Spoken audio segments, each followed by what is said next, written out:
Augustus Caesar's World by Genevieve Foster.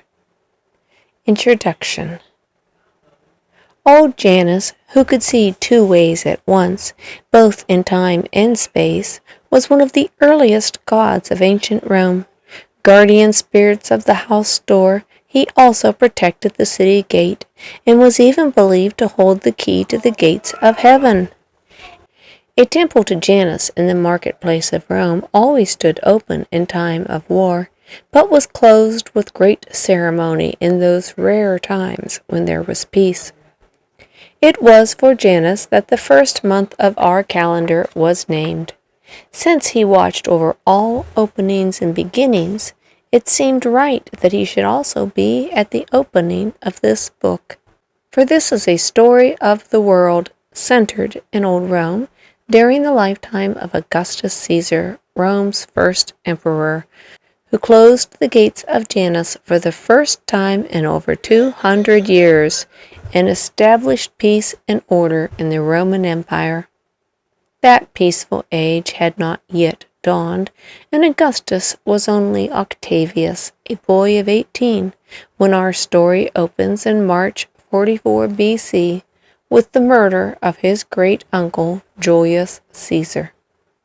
The story tells of the exciting events that followed those fatal Ides of March, of the conspirators, Brutus and Cassius, and what became of them, of Antony and Cleopatra, their famous love affair, of Cicero, the orator, and Virgil, the poet, of Herod, the hated king of Judea, of Hillel, the wise and patient rabbi, and of Jesus, the boy of Nazareth, who, according to Luke, was born when a decree had gone out from Caesar Augustus that all the world should be taxed, and was still living in Galilee when the year 14 AD brings the life of that first Roman emperor to a close.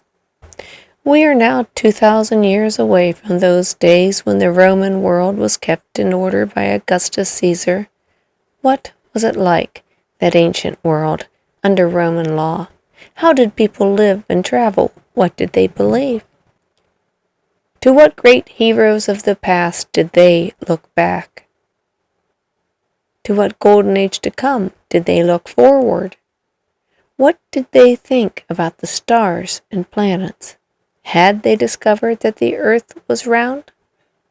And of that far world outside of the emperor on the Mediterranean, what of ancient China, which had recorded 2,000 years of history before Rome was born, and of India, and of those undreamed-of continents that would one day be America?